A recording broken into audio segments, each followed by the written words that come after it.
It's an absolute pleasure to welcome Adam Murray to the From the Club podcast. Thanks for taking the time, Adam. No worries, my pleasure. Oh, thank you. Adam, tell us everything we need to know about you in 60 seconds.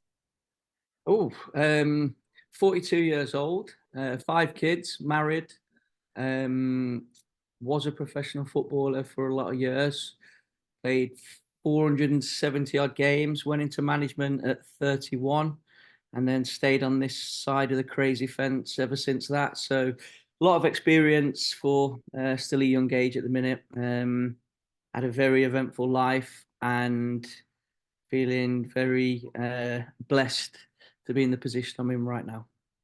Yeah, well, thank you. Adam, we're going to split this interview into two halves, as I'm sure you've got as many interesting things to talk about as a player that played more than 450 games, like you said, as you have as a manager. So let's start at the very beginning.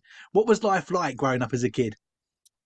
Um, yeah, good. It's for me. It was I've got one brother. A younger brother is 2 years younger than me. So for majority of our childhood, it was just us two and my mum. So it was a big job for my mum to provide and to look after us. But I had a good upbringing. Always from a very early age was playing football. Wasn't very academic. I was very um, probably stubborn in the fact that I was going to be a professional footballer and nothing was going to get in the way of that. I had the usual teachers telling me I wasn't, and I needed to have a plan B and blah blah blah blah. Which I didn't have a plan B, so it's a good job I succeeded with plan A because there was nothing in there. Um, so yeah, I left school, and when I left school, I went straight into Derby's academy, and then within a month of being an apprenticeship, I was playing in the first team. So Yeah.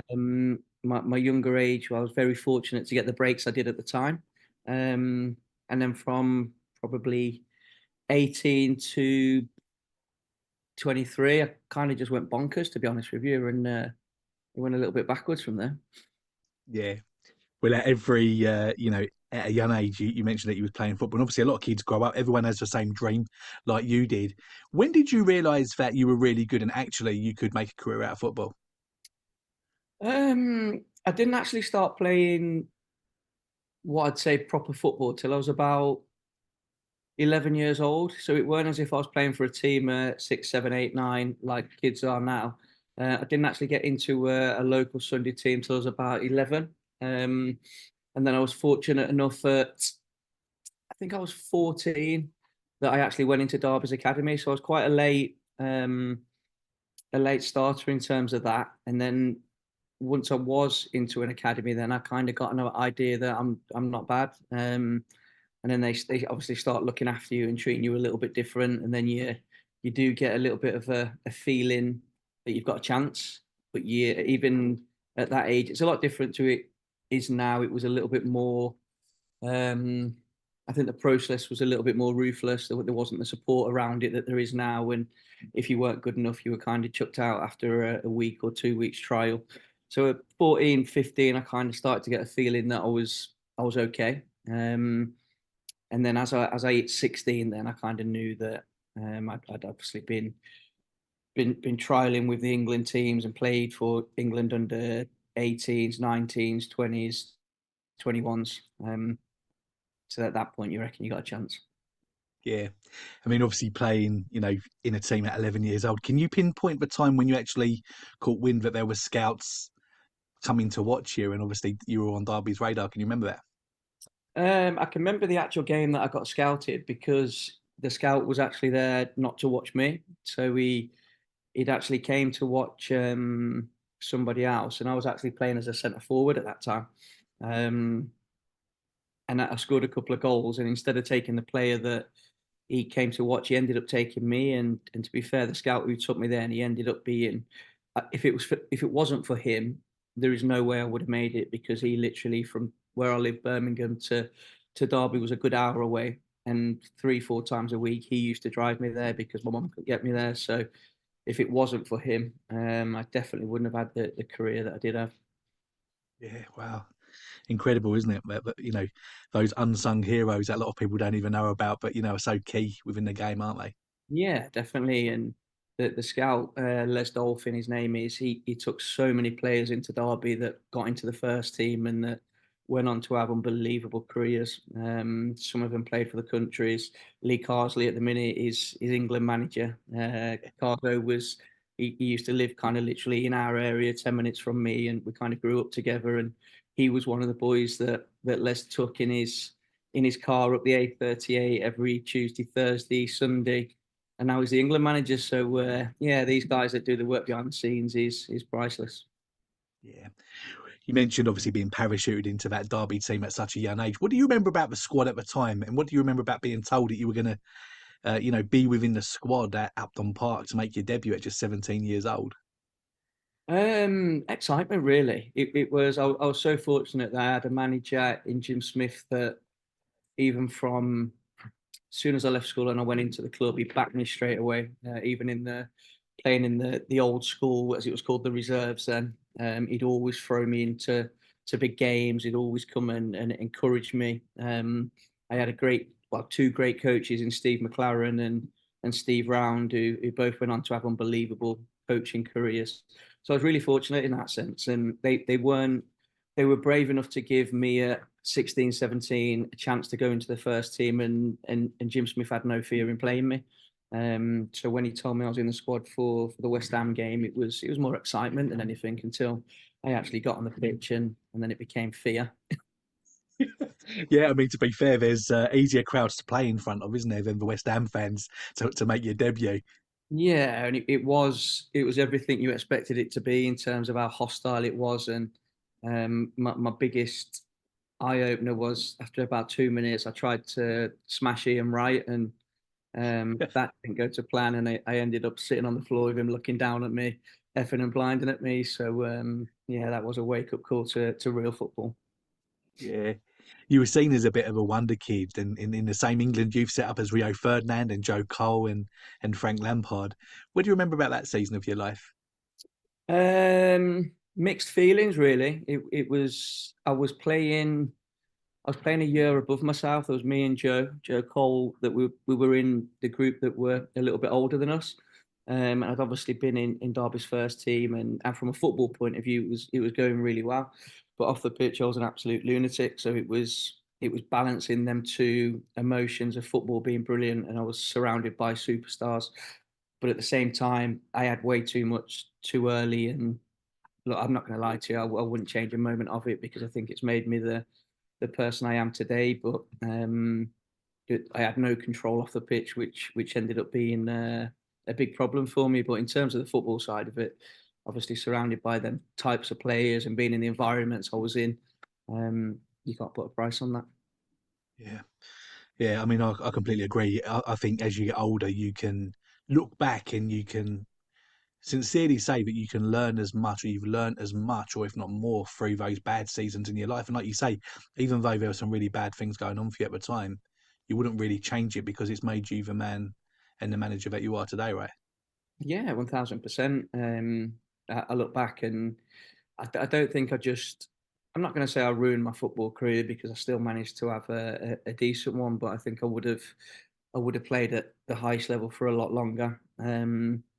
But then on the flip side of it, I'm not sure if the rewards that come with that would have been good for me as an individual. So I don't kind of wish that I would have done something different.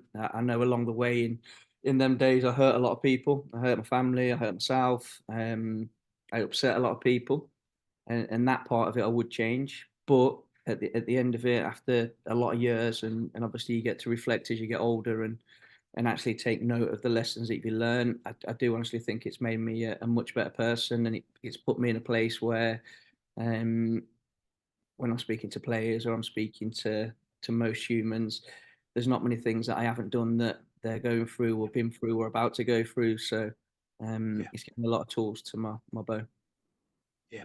I think sometimes it takes something quite dramatic to kind of snap you out of that lifestyle. And I think I've heard you say before in another interview that you were on a flight with the rest of the Derby players and actually become really ill. Tell us about what happened there, Adam. Yeah, I mean, I can laugh at that now, but it was it's probably the scariest moment I've ever had, to be honest with you. It was the end of a season. I just signed a new contract at Derby, just signed a 3-year deal. So obviously happy as Larry, living my best life. Went away with some of the boys at the end of the season. Had way too much of a good time for a week. Got back on the plane to fly back. Thought not feeling the greatest I've ever felt here. The plane took off, and I've gone to stand up to get a drink. I thought I need some fluids here, and I just literally collapsed on the plane. Long story short, they had to land the plane in an Italian army base. So Wow. I ended up getting stretchered off the plane by a load of Italian soldiers, which was an experience on its own. And I was in the south of Italy for about 2 weeks. Basically, I was that dehydrated. All my major organs had basically shut down. So I got myself in a right pickle. I'd like to say that was the turning point, but I still continued to be a bit of a nutter after that. Yeah. You you said that you landed in southern Italy. I'm sure you probably didn't get much time to see any of the sites there, but there are definitely worse places to land and spend 2 weeks of your life, isn't there, Adam? Yeah, I mean, when I did get off the plane, all the boys that were with me, they actually got off the plane with me. So one thing I did get to experience was the lasagna down there, and that was incredible. So that was worth the stop on its own. Yeah. You ended up playing 62 games, I think it was, for Derby County, including a number of those, obviously, in the Premier League. As you look back at that time, what were your highlights? Um, Good question. I'm not really somebody that gets caught in the moment. So I'm not one of these guys that will keep my shirts or keep my medals or go and ask someone for an autograph. I live day by day, and as soon as that day's over, I move on to the next one and look at that as a new challenge. So if I'm being totally honest with you, I don't look back at my playing career or my younger career and go, that was a really special moment. I don't know if I've been quite lucky, but I'm a kind of person that I don't really get overawed with much. So the whole obviously playing in the Premier League at that age and having the experiences I did was great. But for me, it was just a game of football. It was just another game. It was what I'd done all my life as a kid, and I was just doing it on a bigger stage. So obviously, I know I was fortunate and I was blessed to have them opportunities. But if anything, I just looked at it like a game of football with my mates and just cracked on with it. I think probably my moments that stick out in my head in my career probably came further down the line, as I got a little bit older and appreciated what I was doing as a job a little bit more. Yeah. Do you think that's because you're an ambitious person and you're forward facing, and obviously you're looking and you're in a very busy role at the moment at Eastbourne, and obviously you're always looking at the next game. Do you think there'll come a time in your career when when it is all done and dusted that you'll actually sit down, breathe, and then look back and unpack all of these things one day? I imagine so. I think the way I am as a person, my brain's consistently at 100 miles an hour. One thing that I do find as a coach is the balance between work and life. Yeah. But my take on it is I enjoy work. It's not like I come to work and I find it a chore. I get my buzz and my drive out of being at work. And if I can find 1% that makes me better or it makes someone around me better or the team better, I always think that I can find it. Sometimes I know I'll probably waste a lot of time looking for it, but I enjoy that process. So for me, if I was sitting at home, relaxing, chilling out, having hobbies and stuff like that, that's not my driver. I don't get anything from that. It doesn't make my brain tick. So no, I enjoy work. Yeah. Towards the end of your time at Derby, I think the club signed Fabrizio Ravanelli, a player that was a bit of a cult hero in the Premier League. What was he like to play with?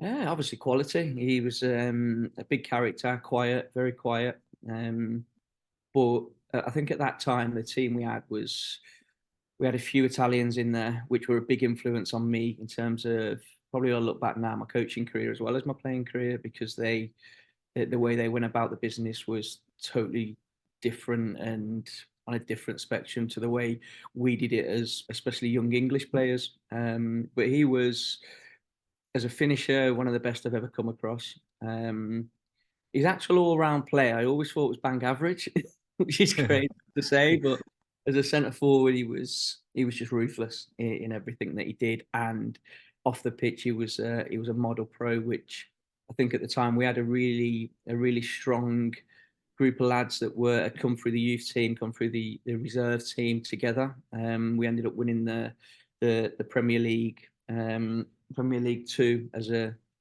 youth team and as a 23 team. So it was good to have that kind of older superstar to look up to. Yeah. One club that features on your CV multiple times is Mansfield Town, a great club that we as a business are in partnership with as well. I'm really blessed by that. How did that first move come about, and how did you end up back there a couple of times? The first move came about. Um, I'd just come out of the first team at Derby um, under John Gregory, I think it was, and I just wanted to play. But me being me, I actually looking back now as a little bit older, I had a few clubs where, again, as a person, I was quite impulsive. So if I was left out the team for a couple of weeks, I'd be knocking somebody's door down to find out why I weren't playing or to move me. I was never bothered about money. It was a case of I just want to be playing football, so cancel my contract and I'll go and play somewhere else. It's not a problem for me. So then I was at Derby and Mansfield had rang up. It was actually Stu, my assistant. He'd rang up to take me on loan. So I went there for, I think it was about 3 or 4 months at the end of the season, second part of the season, and we ended up getting promoted. So after that, I'd always just had a connection with the place, and it just kept coming back. Everywhere I went, Mansfield just kept coming back. So I finally ended up finishing playing there, and then started this journey at that club as well. So big club for me. Yeah. And of course, Nigel Clough is doing a great job at Mansfield Town, having had such a connection with them over the years. Do you still look out for their results? Yeah, 100%. I'm still very close with the owners there, John and Carolyn. That they were a massive influence for me as a young coach. They gave me an opportunity as a young manager as well, and still keep in touch. But it's a club that they've put a lot of resources into it. So for them now to finally get into League One, I do think there'll be a club that'll push on again. It's his ambition to get to the Championship, so it wouldn't surprise me if they end up doing that. And they're doing it, just playing fantastic football as well. We watched them the other night, obviously playing in yellow tops and blue shorts. I thought I was watching Brazil at one point. They play football, don't they? Yeah, they do, and I think I was really lucky that I had a small time playing for Nigel when he was at Burton. So I got to see how he managed and how he goes about his business, and the way you see his teams play is how he is as a guy. He's very honest, very hardworking, but gives the players a lot of freedom to go and play. And I think you see that I've watched them a few times over the last couple of years, and you see that in the performances. Yeah, and of course, whenever somebody has a very famous dad, people always draw, comparisons. Did you see much of Brian Clough, his dad, in him as a manager? Obviously, with his dad, you only see and read kind of the stories about him and how he was as a guy, but the bits that you do see and you do compare to Nigel was just his straightness, his honesty. I think his work ethic and his look on the game are very similar. And one thing I think they've both done is they get people to run through brick walls for them, which is it's a skill in itself. Yeah. At what point of your playing career did you start to feel a call going into coaching, and how did you manage those first few steps? Not until late, to be honest with you. If I'm being totally honest, as a younger player, I couldn't think of anything worse than coaching. The thought of it after finishing playing. I think when you've been in the game so long, especially from such a young age, you see different parts of it. So to kind of see the bad parts and the ugly people that you have to come across. I couldn't think of anything worse than spending my rest of my life in the game. But as I did get a little bit older and I got an itch for not necessarily coaching, but kind of helping. And as a captain for a lot of my clubs, I enjoyed the leading part. And then I think I was about 26 where I got asked to go into Burton's Academy to help out there with the under 16s. I just did it as a favour, to be fair, at the start, and then I just got the bug. And as soon as I got that, then it was a real quick transition for me. And if I'm being honest, once I got to 29, 30, I was ready. Even though I love playing, I was ready for the next step. Yeah. And then I was fortunate that I became assistant manager at 30 at Mansfield, which gave me another insight. I was still playing at the time. I must have had the most roles anyone's ever had. I was a captain, assistant manager, player. It was blooming crazy. So yeah, that's how I ended up stepping over onto the dark side of the fence. Yeah. And of course, as someone that has experienced both the highs of playing football and also the highs of managing, how do the two different feelings compare? Phew, dramatically different.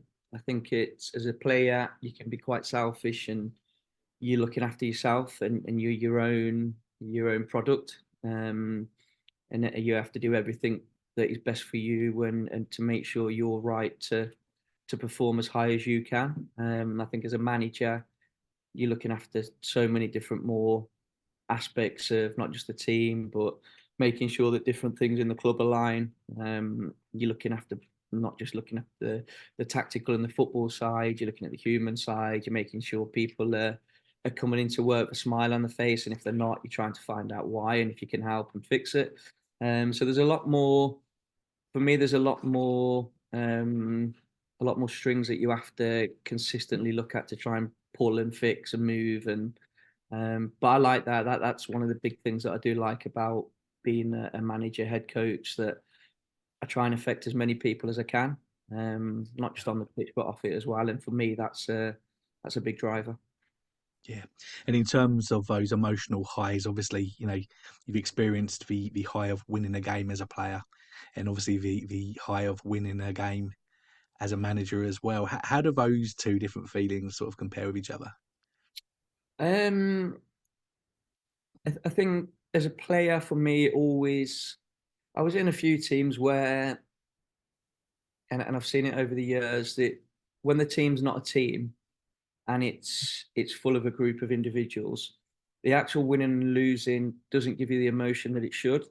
It becomes a, oh well. I think when you're in a team that is a proper team and it's together, as a player, the winning, that feeling, there's nothing better. Yeah. There really isn't. There's no, when you get that final whistle and you've got the 3 points over the line, or you've won a league, or you've got promoted through the playoffs. There's nothing better for me, and I've been fortunate to have a lot of really happy and really moments that I've been able to celebrate. But that feeling as a player to win is priceless. As a coach, as a manager, um, I think the feeling of winning is still there, and it's still powerful. But I think as a coach and a manager, it comes, there's a real crossover between celebration and relief, Yeah. which as a player you feel the ecstasy and the highs of it. As a manager, you're happy that you've won, you're relieved you haven't lost, and then you're thinking about the next game within a couple of hours of it. So a lot of more emotions. I think as a player, it's quite simple. You prepare yourself to be the best you can, and if you win, you really take that moment in. As a manager, you're relieved that all the work you've done all week has worked. Yeah. You're buzzing that you've got 3 points, but you're looking at the next game straight away. Yeah. And of course, one of those managerial highs was your unbelievable achievement in getting Fylde promoted out of the National League North. What are your memories from that? Um, it was a great season. It was, I think for me, the challenge was, so when I got offered the job, I think they were about 11th in the league at the time. And I always remember in the interview, the chairman saying to me, "Do you think you can get me in the playoffs?" And I'd already been to 3 or 4 games live, and in my head I was thinking, I think I can smash this. I don't know about getting to the playoffs. So I was like, yeah, it's going to be a push, and we're going to have to make a few changes, but we've got an outside chance. And we ended up, to be fair, doing a little bit like we did here last season, and we went on an unbelievable run. We got a lot of momentum, and we ended up managing to get ourselves into the top position and stay there for a long time. And we had the Easter period in that season where I think we were about 6 points clear we had 3 games in hand. So everyone was already saying we were champions and we'd done it. And for me, that was the worst thing. We went through the Easter period. We lost on the Saturday and we lost on the Monday.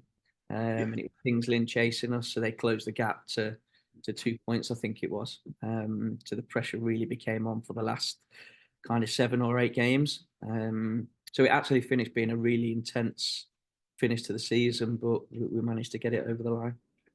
Yeah, and of course, as Eastbourne Borough fans, we know a couple of those players, don't we? Pierce Bird was obviously there with you, and Celia Genza as well, who have both come to Borough and had, good impacts and within the team as well. And as we sit here now, recording just a couple of days into the start of a new season, we obviously, as a club, have aspirations to being promoted out of a National League South.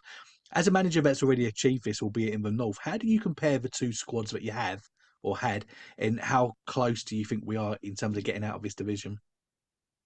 I think I've obviously done this myself in terms of comparing players and squads and dynamics of the club and different bits and bobs. And the one thing we had I don't think at Fylde we had as many good players as we've signed this summer, but we did have maybe 1 or 2 real game changers. We had Nick Orton, who's kicked off this season flying already, and he's a player that he'd do nothing all game, and then he'd go and score an hat-trick in the last 10 minutes. So at times that became, I wouldn't say a one-man team, but he was the guy that everybody else worked for, and he'd win you the game.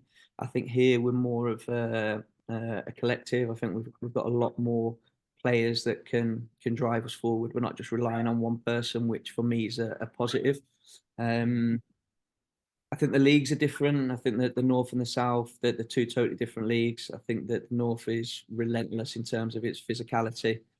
Every game is literally a war. But yeah, I think in terms of what we've done as a football club this summer with our resources, our recruitment, everything that Simon's put in to try and move this forward, we're in a really good place. And I do see a lot of similarities in terms of how we were successful at Fylde, the way we went about it, the way we played. We're on the right track here. I think the one thing we had at Fylde is that group of players when I went in had been together a long time. There was 6 or 7 that had been there a few years and played together. And for me, that's always a key thing. Once you get that cohesion and you get that togetherness, you get people on the same page, everything clicks and moves faster. So our job as coaches here now, and me and my staff, is to try and quicken that process up. Try and get us where we need to be. Yeah. When you came in last season, many people had already written off Eastbourne Borough as relegated, but you managed to keep us up. And when you look back at that, what do you see as the key milestones in terms of us being able to have achieved that? Oh, good question. I think there was a lot. I think as soon as I come in, there was a real connection between me, Simon, and Alan, which for me was the bedrock of what we did, because we relied on each other every day. We had some really tough conversations, but there was always open and honest conversations. There was never any bull crap. There was never any kind of smoke and mirrors. It was straight down the line. This is what we think we need. This is what we need to do. Simon and Alan backed me in everything that I felt we need. Some things we couldn't get. Obviously, the position we was in, people didn't want to come to us.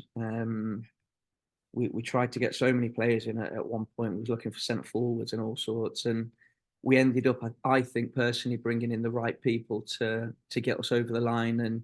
And we actually ended up making a group of people somehow. And there's not one thing I can say to you, it was this or it was him or it was that. We got a group of people so tight and close together that I don't think there was any chance we was ever going to go down. As close as it come, we actually created something here, not just with the players, but with the supporters. It was powerful. We were going into games knowing there was no chance we was going to lose. And if we did lose, there would be something that we can't control. It would be something like the Maidstone game. Something totally bonkers where we get 2 people sent off, the ref from Mars, and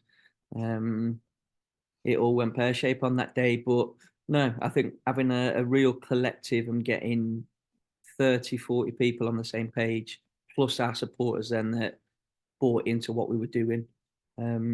It was unstoppable. Yeah. I think one of those key sort of changes that you made was bringing in somebody with a lot of experience up front in Matt Green. Somebody I think you might have worked with him at Mansfield. Is that true? Yeah, I Beforehand. played with Greeny. So I was Greeny's Yeah. captain at Oxford. Then I was his captain at Mansfield. Right. And then we sold him to Birmingham City. And then I got the job at Mansfield as manager, and I ended up signing him back. So I've had a lot of experience of Greeny in every aspect of his life, playing, coaching him, managing him, being his best mate. So he hadn't played for a long time, Greeny. So it was him who contacted me. He Yeah. was at a training camp in Dubai, and he got an itch, I think, to try and give it one last go, and he wanted to. He's got two boys that wanted to see him play, so he's a fit guy. He obviously looks after himself, and we were just having a text conversation, and he said, "Do you fancy me coming down and helping you out to the end of the season?" And at that time, for us, it weren't even a gamble. Even though he hadn't played any football, I knew what he'd bring into the changing room just as a person. Yeah. And it was absolutely priceless. I mean, I know now, even some of the boys that are still here that played with Greeny last season, they're still keeping in contact with him and asking him for advice on Wow. certain things. So he was a really, really important part of what we did. Yeah, I remember saying this to Ellen the other day when I interviewed him. I remember, I think it might have been Dartford away, and I remember because we were really nice last season, weren't we? I said that to Alan. I think if there was one criticism of us, I think sometimes we were too nice. And I remember Greeny was talking to Yaya Bumba, and he got fouled, but Yaya just carried on going. And Green went over to him and just said, "Mate, that was a foul. You could have gone down there." Not teaching him to cheat, but just teaching him just that bit of experience and just passing it on to the younger players. And it's crucial to have that within a team, isn't it? That's priceless. It's priceless, and that's the one thing. Was actually speaking about this morning. For me, you can't coach that. That's not a coachable thing. That's Yeah, something that um, it comes with experience and it comes with game know-how. And look, people. But for me, experience is so I look at somebody like a Dan Quick now, who's still a very young player, but he's had some unbelievable, vital experiences in the last 12 months. So Dan would have had more lessons and experience in 12 months than some players have in 5 or 6 years.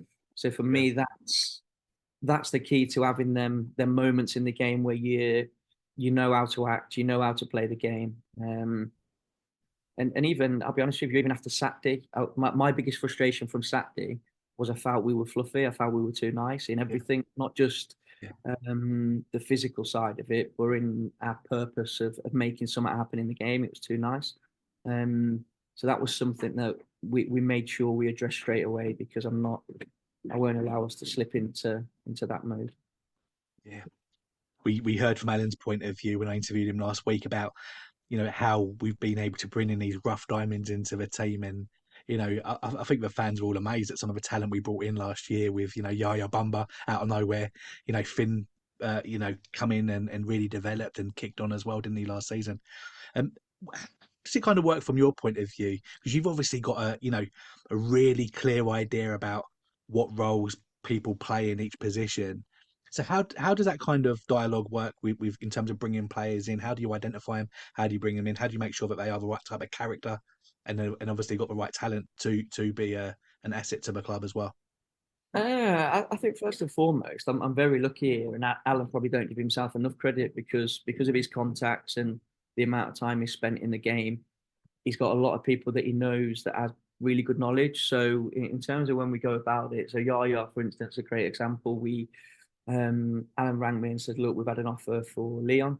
Um, we know he's obviously one of the best players in the squad, and we're in a relegation fight. Blah blah blah blah. But they've offered us a great deal. If you want to keep him, we'll keep him.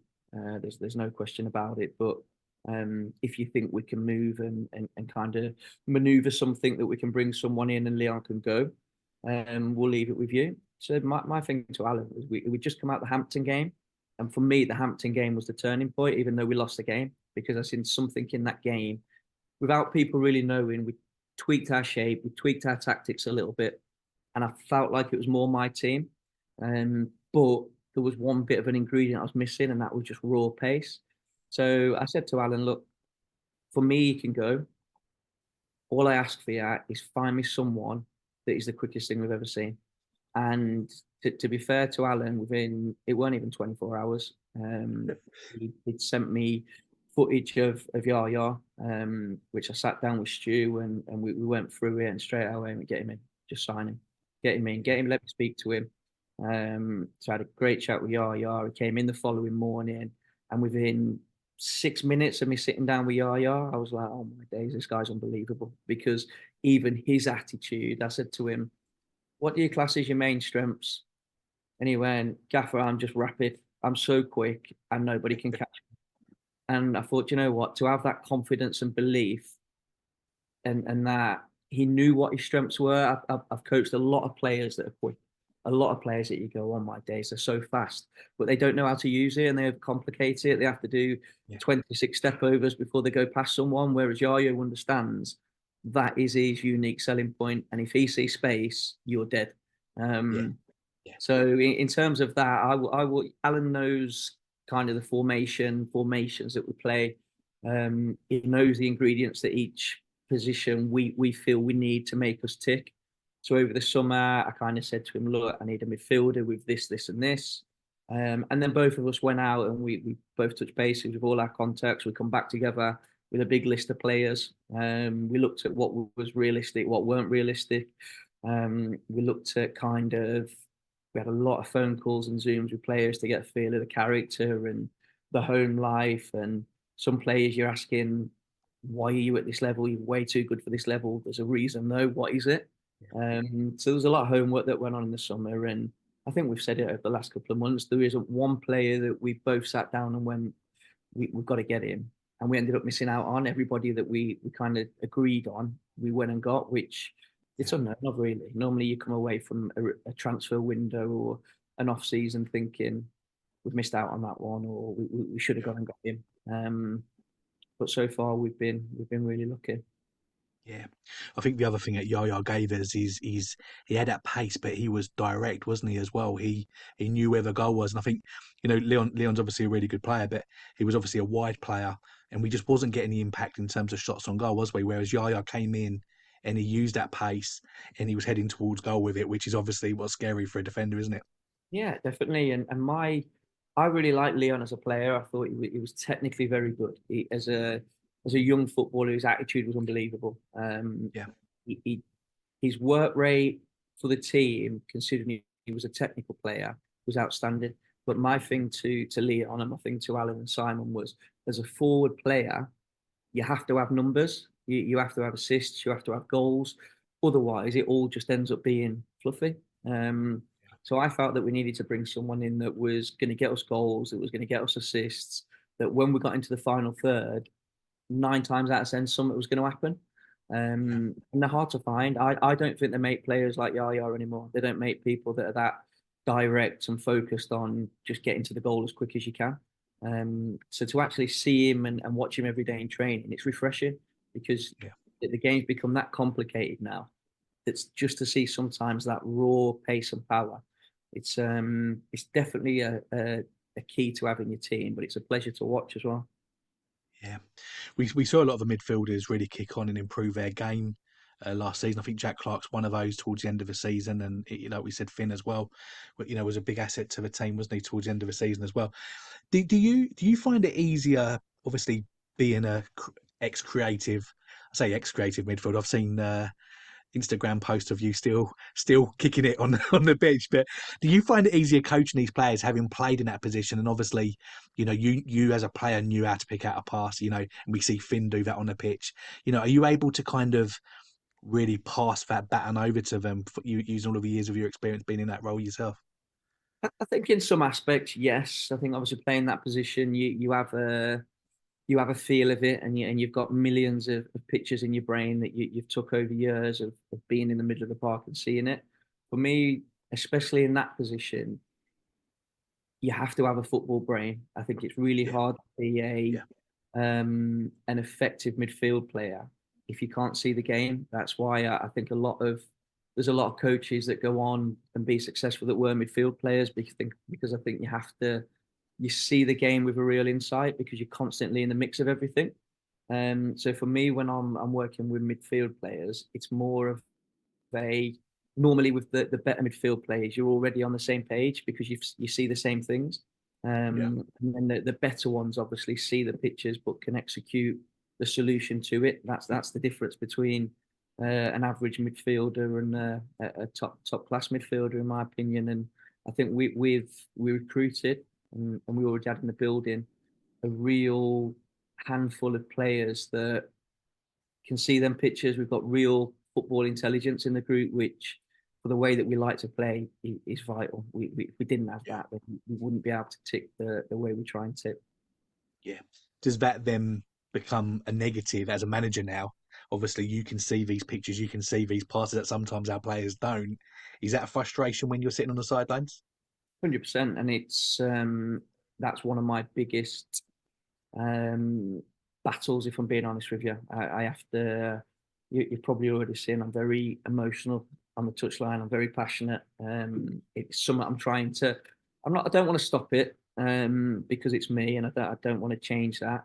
But I do understand at times I have to control that in different ways, and some of that does come from frustration at times. Sometimes there'll be things that we've worked on, patterns that we've worked on, possibly to hurt a certain opponent in a certain way, and the picture opens up, and then we don't execute it. And then in my eyes, in my football brain, I get really frustrated, and I don't know why we haven't pulled it off when it's there to do. And Stu reminds me a lot of the times that I'm not playing anymore, so to shut up. Yeah. Well done, Stu. I'm sure another midfielder that must really excite you. He's a trialist, number 25, who again is another one of those players who's come out of nowhere. 17 years old when he first started playing for us, played a full season, didn't he? Last season for the club that he came from. Tell us about him and the potential that you see within Braden. I think he's a joke. The kid's a joke. I think it's so refreshing. He's come from um, a level of football where I think he's just been able to allow just to go and play. And he's come into an environment that is full on professional, and we are full on with them. I'm full on with them. The coaches are full on with them. They don't get much time to breathe, and we do every single day. We're intense with what we do. He had a gym session on Tuesday, so I went down to the gym to watch him with our strength and conditioning guy. And I said to Braden before the session, "What do you think of the gym?" And he was like, "I've never done anything like this before. I've never been to a gym land. I've never done weights, and I've never." He literally was starting from scratch with him, but to come in and do what he's done, for me, it's unbelievable. And Yeah. I've said to Alan and Simon, like, that the potential this kid has, he will go on if we manage it right and we get his journey right. He will go on and achieve whatever he wants to achieve, because when we talk about football brain, his works, he's 3 steps ahead of most people. He's seeing passes, he's intercepting things, he reads the game like a 30-year-old. I felt for him on Saturday because I think he got to, obviously he's never played at this intensity or this level before, so he got to 65 minutes and he couldn't breathe. He'd gone, and fortunately we'd picked up a couple of knocks the week before, so in that position was a little bit light, so we had to keep him on longer than we wanted to. But he still managed to get through, and when we looked at his data after the game, he'd absolutely blew the roof off everything. So we've got to manage him. We've got to manage him right. We've got to make sure we're not putting too much expectation on him too early. 2, making sure that he plays with a freedom and no pressure to express himself, and the ability to make mistakes and know that you're not going to get strung out the team, or you're not going to get a bollocking for doing it, as long as the mistakes are done within what we're trying to achieve. You're not going off and doing, same for anyone, you're not going off and doing your own thing. But we've got to monitor and make sure we look after his game time as well, because he's still growing, his body's still adapting to everything. So what we don't want to do is make sure we blow him up before he's even started. Yeah. something that I think stands out about you and how you lead this football club is your modern analytical approach. I know you were passionate about getting Biscuit in as an analyst. It's a role, isn't it, that not a lot of fans at our level know very much about.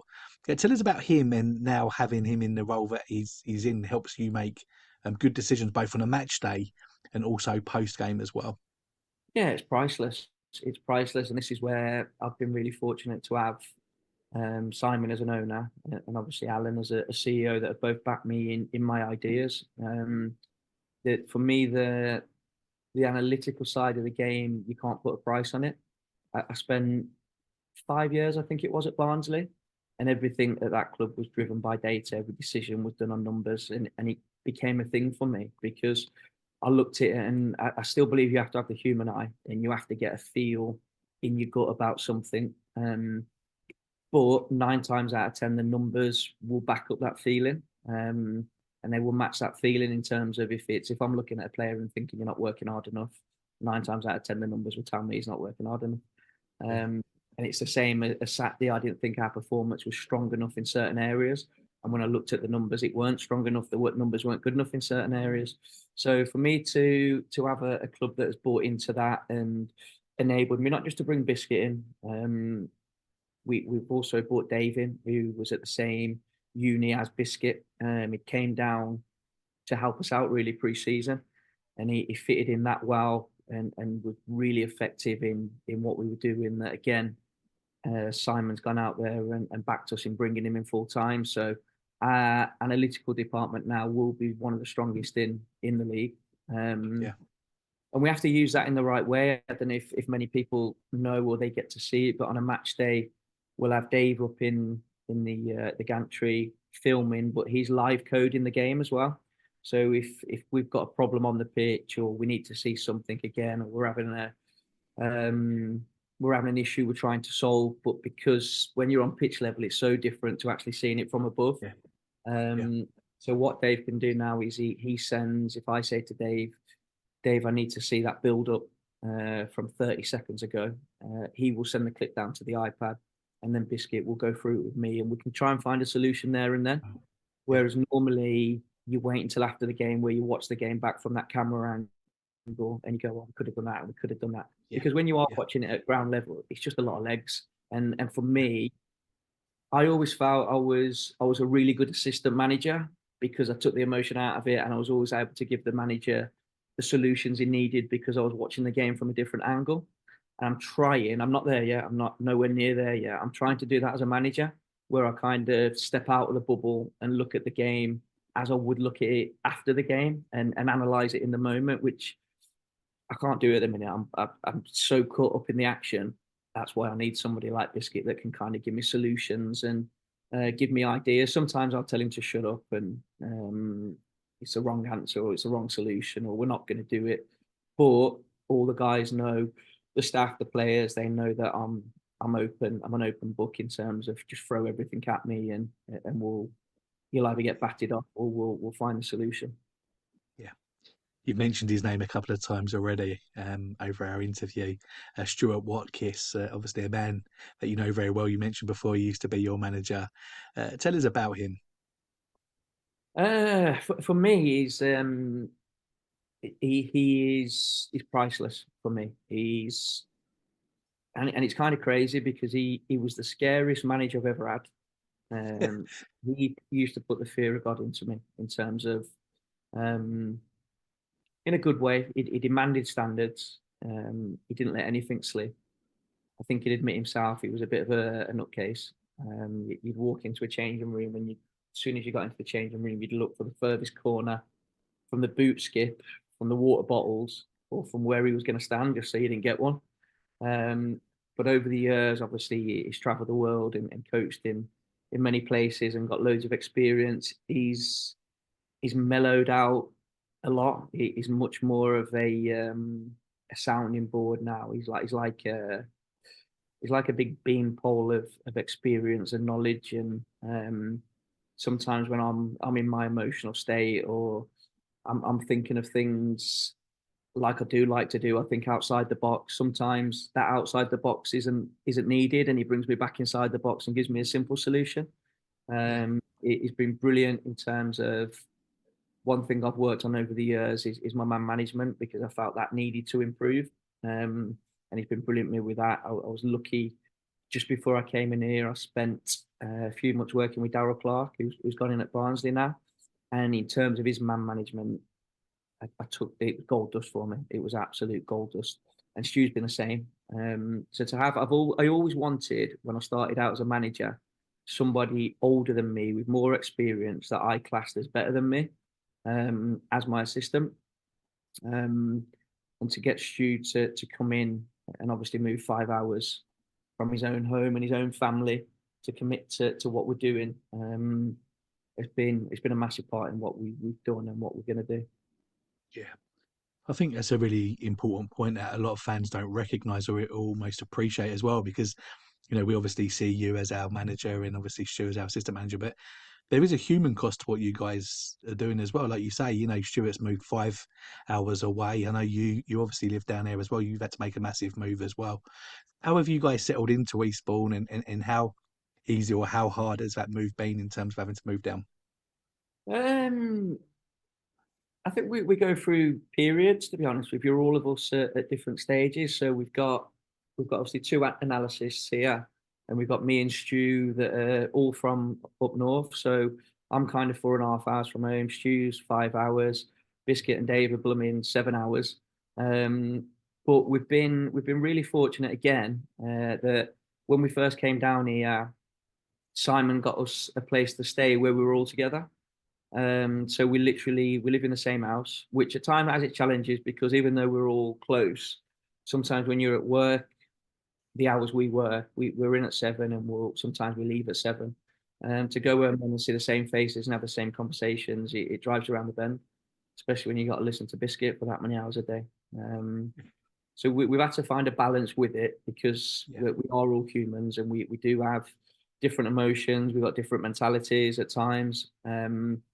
So we're really lucky that we've got a good social bond as well. So we'll go out and eat together. We'll go and enjoy a couple of drinks together. We enjoy our company together. So that balance is good. But at times it can be tough, because I've got 5 kids, so to be constantly away from them is it's the biggest grind.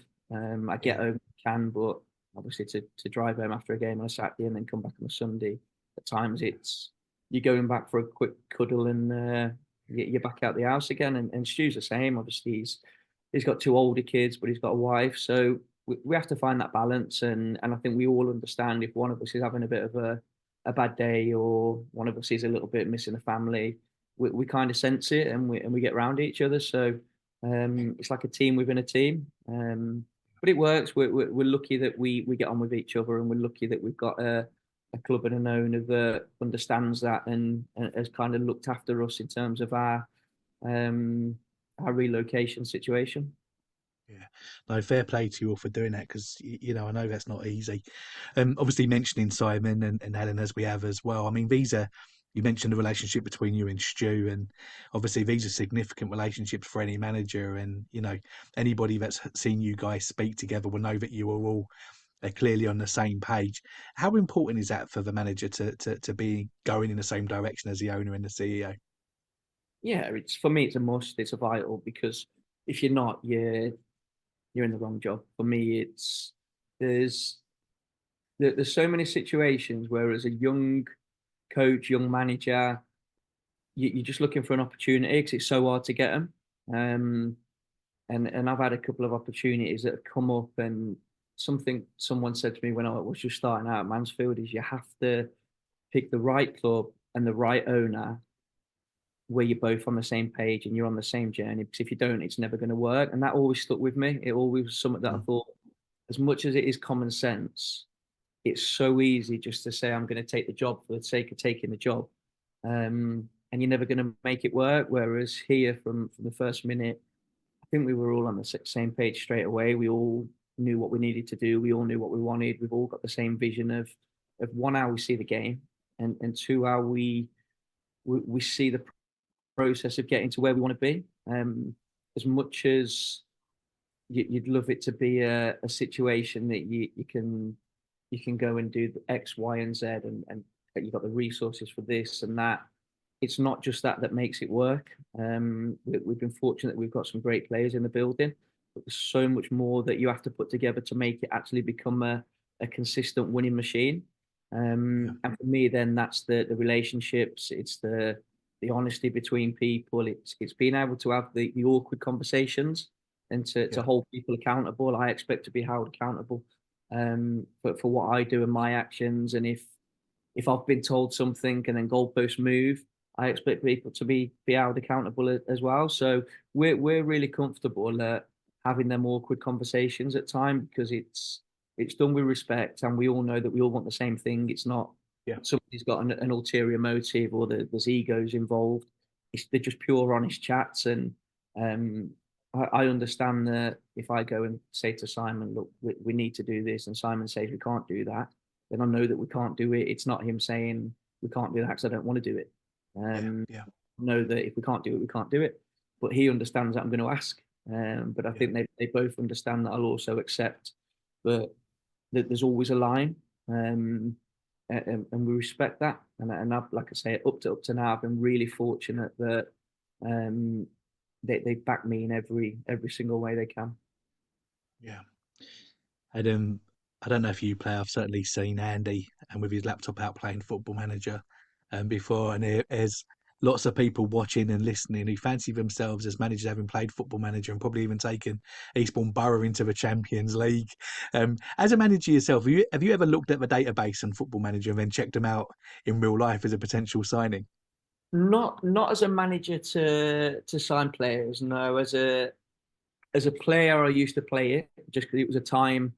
It took up a lot of time, and as a footballer, you have got a lot of spare time, and you have to keep. I'm a person that have to keep my mind busy, so I did play it as a player. But I know a lot of people do, but it's one thing. I know Biscuit plays it. Biscuit plays it a lot. Andy plays it a lot. But I've never actually looked at a player in terms of a possibility we're going to sign him, and then gone on to Football Manager to check out his details. I don't know. I don't know if I could actually. I've got that many different databases and websites and platforms that I use. Adding another one would just take it to the extreme, I think. We're of a similar age, so if you played Football Manager when you was a player, I'm sure you were probably playing with Cherno Samba at one point, and maybe Freddie Adu. Do those Ready? names ring bells? Yeah. Oh, brilliant! I always remember. Was it Tonton Makokuzola? Yeah, yeah. I think he was playing somewhere in Sweden, and I was only 18 or 19, I think, and we actually ended up signing him at Derby, Is it which was right, really? we're like all the Yeah. lads buy him on Champ Manager, and then he ended up turning up at the training ground one day. It was incredible, and he was rubbish. What was your stats like on Football Manager? Was it accurate? I don't know, to be honest with you. I don't know. I'm not sure. Probably 99 for aggression, and that was about it. Adam, what does a pre-match and a half-time team talk look like? Pre-match, so we will have Thursday, Friday. We'll have our tactical meetings with the team. Friday will be more of we'll deliver the game plan Friday morning through a video. So there'll be clips of the opposition in possession, out possession, clips of us in terms of doing what we need to do to hurt them. And then obviously we'll go and train on the Friday, and then the Saturday then is just the lads are in at 1:30 for a 3 o'clock kickoff. At 1:40 we'll have our team meeting where I'll name the team, name the subs, and then it'll be a really brief refresh of the week's work and the game plan. Because obviously from Monday we're putting things into training that we want to use on Saturday. So it'll be a really quick refresh of the messages that we spoke about all week. After that meeting, then I kind of leave the guys alone with Stu and Andy and the coaches to ask any questions to Stu and Andy. I like to stay out the way for that next hour then. And then when they come in from the warm-up then, for me, then it's just about getting them in the right mindset, adding a bit of motivation if you feel you need to, throwing something in there if you feel it needs spicing up a little bit, if it's a little bit flat, we'll throw something in that will maybe wind somebody up or get somebody going. Half time then, so on about 37 minutes, we'll send a message up to Dave, who's in the gantry, where I'll say to him, look, I need to see X, Y, and Z at half time in the office. So then we'll come down, we'll go into the office. If we've had an issue in the first half with something, we'll look at them clips, find the solution for it. And then we give the lads always 5 minutes on their own to have their debates and get their emotions out, good or bad.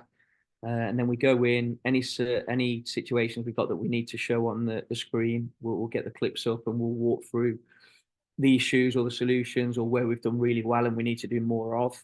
Make sure the players all understand that and they'll ask any questions or we'll go through anything like that. And then again, it's just a refocus and we add a little bit more, whether it's motivation, whether it's we need a little bit of calm, whether we need a little bit more focus, whatever it is, then them last 2 minutes is for more of the mental side of it and getting the boys ready for the second half. And if we do look at it and we think in the next 10, 15 minutes, we're going to move to this plan or we're going to change to this shape or we're going to tweak this, we'll make sure the subs then are prepared for that moment. So if we think we might have to change the shape, we'll let so-and-so know that, right, on 60 minutes, we're going to this, you need to do this, be ready, and then go through all the set pieces with them.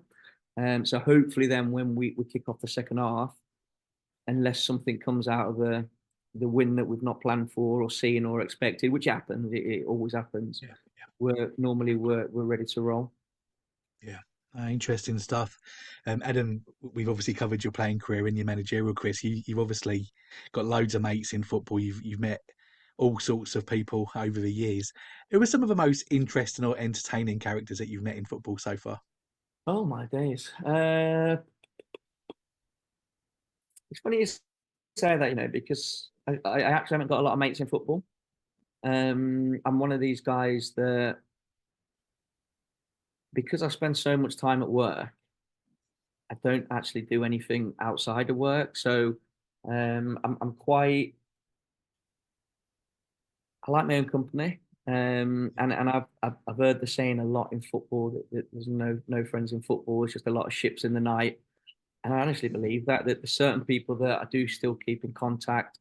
If I went through my contacts, I've got hundreds and hundreds of contacts, but not necessarily people I class as friends, but guys that you can call up with if you need somewhere or you want to find some information about. In football, I've probably only got one real guy that he was my best man at my wedding, Cole Hawley, that from football has become a friend. But in terms of characters, wow. I have met some special characters. Greeny will be one of them. Greeny will be up there. Greeny was, especially as a 23, 24, 25-year-old, he's a big character anyway, but we were both very similar in terms of our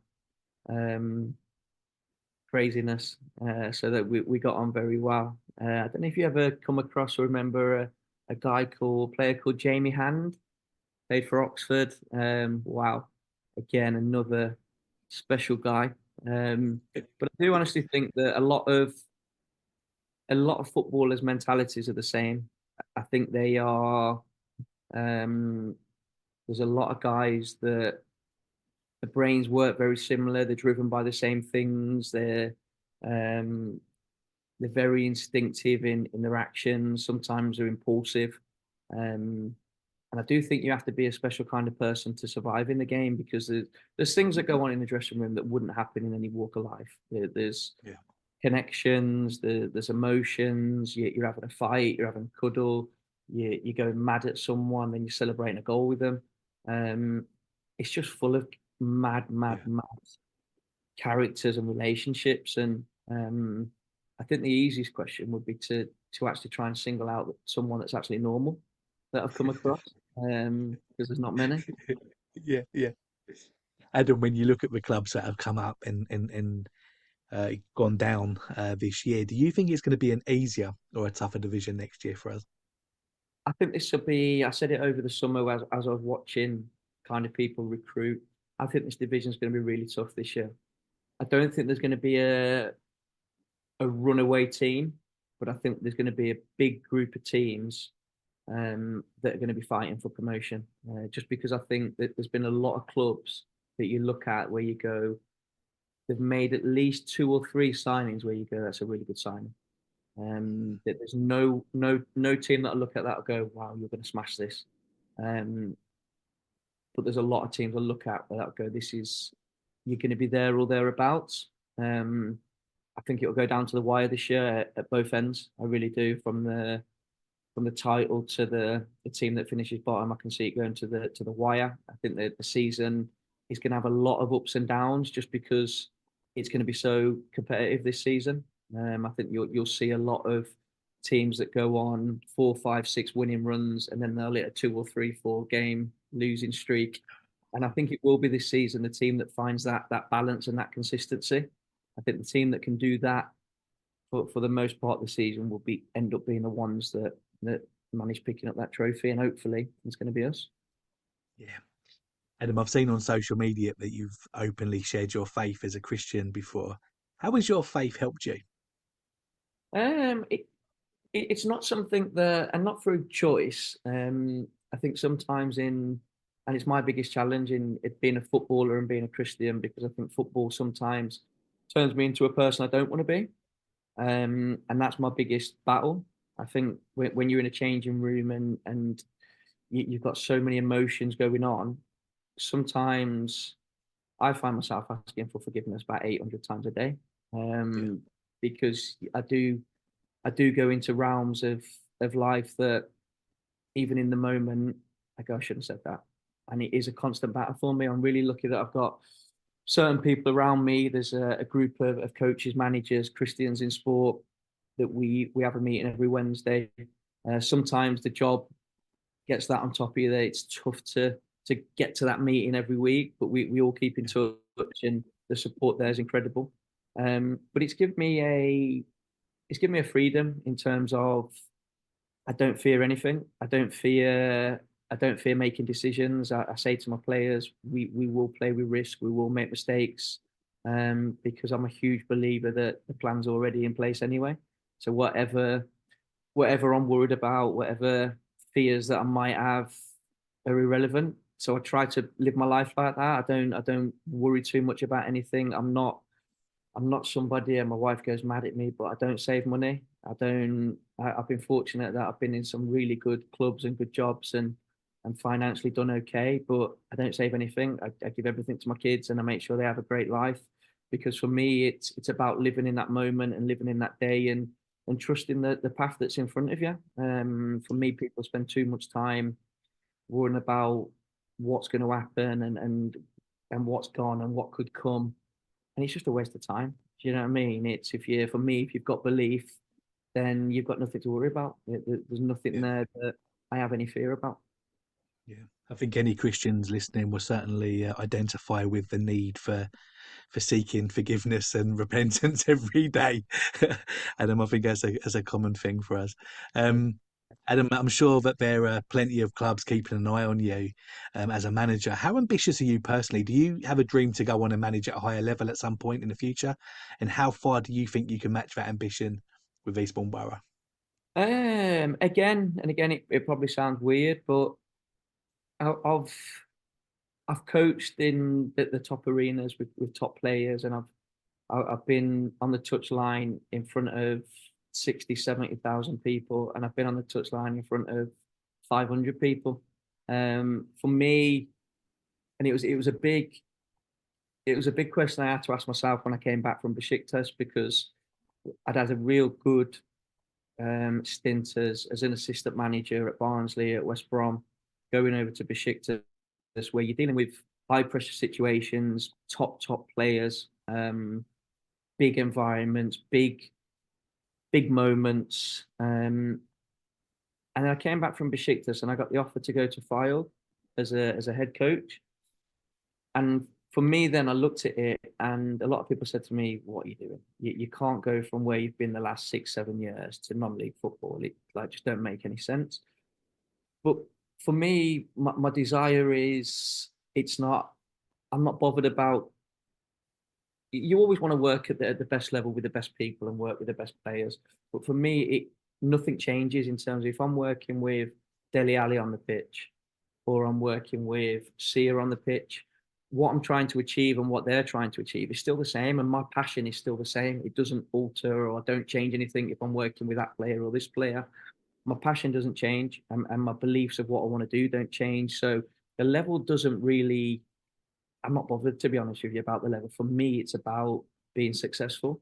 Is because when I win 3 points on a Saturday, I get the same feeling for Eastbourne that I would if I was working in the Championship or the Premier League. It's the fulfillment of that moment. It's not necessarily, I don't need thousands of people to sing my name. I don't need that. Do you know what I mean? If we win 3 points and I see my team and my club being successful, that's my fulfillment. I don't need my name plastered everywhere. I'm not, that don't drive me. Yeah. So for me, if I can be successful here and we can move together on a journey where we achieve and we go through different moments and experience things together, that's my fulfillment. If that leads to something else and I feel that it's right for me, and I'll get the same fulfillment. It might be in the league below, it might be 2 leagues below, it could be 3 leagues above. I don't know. But for me, it's about the fulfillment that I get from that moment, not necessarily. I've not got an ego, so I don't need it rubbing. Yeah. Well, I think I speak on behalf of all Eastbourne fans that, you know, we massively appreciate the job that you've done since coming in, and we do hope that you'll be around for a long time, and we'll be on that journey together. Adam, Adam, I, I fear that I don't know if you've ever listened to any of our interviews before. We normally ask memorabilia related questions, but based on what you said earlier on about not collecting shirts or memorabilia or souvenirs, I'm not sure how this is going to go. But we're going to stop for a break here, and then we're going to come back and ask you those questions. No.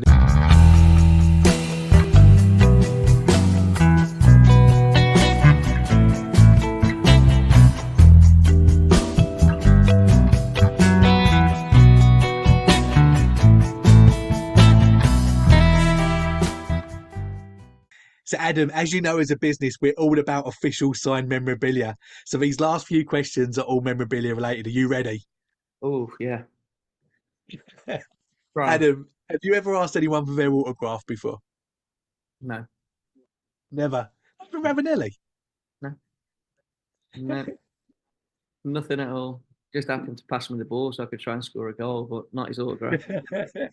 Do you own any memorabilia? Um, Somewhere in my house, somewhere there will be something from someone. I think I ended up getting for one of my sons. I got a pair. Don't ask me why, because none of them like playing in goal. But Sam Johnson gave me a pair of signed gloves because he thought one of my kids might like it, but I'm not sure if he did. I'll have some of my shirts somewhere. We once played Inter Milan when I was at Derby. And I think it was Zanetti actually came up to me and asked me for my shirt. I was only 18, I think, and I ended up taking his shirt, and God knows what I've done with it, but I'm sure that's somewhere in the house. But nothing that I can turn around and say, yeah, I've definitely got this. No. Mate, how amazing is it to think that somewhere, Zanetti in his kitchen has your shirt framed up on display? 100%. It's definitely in his bathroom. And last question, if you could have anyone's autograph, dead or alive, who would you have and why? I could have anybody's autograph, dead or alive. That's a really tough question for me. One person, and I don't know why, I can't give you a reason why, but Jose Mourinho intrigues me in everything. Not just from a football point of view. I spent 3 years ago, spent so long just studying him, his way of playing, his methodology, his tactics. And the more I looked at that, I became more intrigued with the person. And he's someone that I think, as a coach, as a manager, at some part of your day, every day, you have to act in some situation. You have to become an actor, whether you like it or not, whether you're trying to make somebody feel better, whether you're trying to up somebody's standard. So you've got to go a little bit more aggressive when you're not in that mood. You have to be an actor. And I look at him and I go, I see so many different faces from him. I'm intrigued at what actually makes that human being. So yeah, I'd probably say him. Yeah. Good answer. Well, that'd be a good one to have. Adam, mate, I've really appreciated your time today. Thank you so much for giving us that.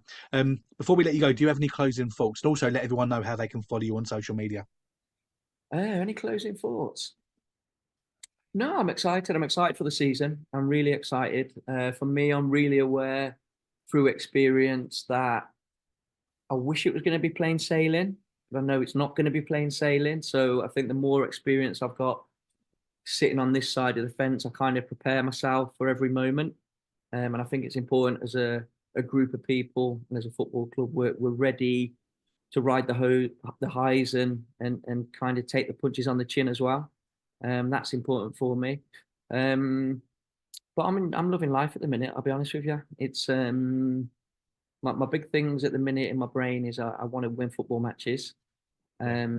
I'm really trying harder to be a better Christian. That's a big thing on my tick list at the minute. I do need to spend more time in my Bible. I think that somehow that always gives me, it always leads me to something new in my life that I didn't see, or it gives me an answer when I'm reading some of that has nothing to do with my actual issue, and I find the answer somehow, and I need to spend Yeah. more time doing that. I think it's so powerful. I'm trying at the minute to get a club pastor in to come in that will work with the club, and for me again, it's something that for the players and for the staff. Some people don't have beliefs, but to have that person there that they can just speak about life and speak about any issues and be open with them and not feel like sometimes with footballers when they come to the coaches, it might be a personal thing, and to tell them that personal thing, they feel like they might be judged and it might affect them being selected, which in my environment it's not. It's the exact opposite, Yeah. but it takes time to get that trust.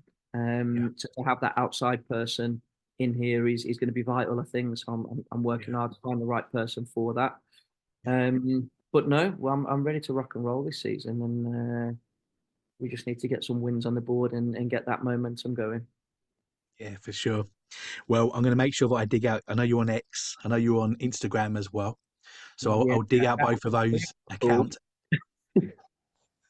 I'll Oh, make sure that they're in the description below. So wherever you're listening to this interview, make sure that you go and give Adam a follow and let him know if you've enjoyed this interview, and follow up with any questions that you might have with him as well that I might have forgotten today. Adam, thanks again for your time, mate. I really, really appreciate it, and all the best for the coming season, mate.